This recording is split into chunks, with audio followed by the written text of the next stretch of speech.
靜心沉澱，慢度流年。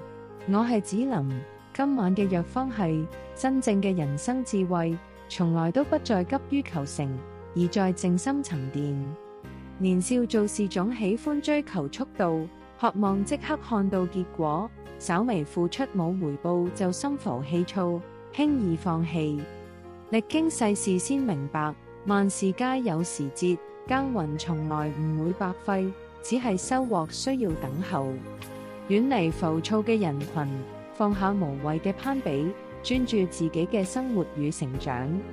慢慢走，慢慢積累，在平凡日子裏沉澱心性，打磨自己。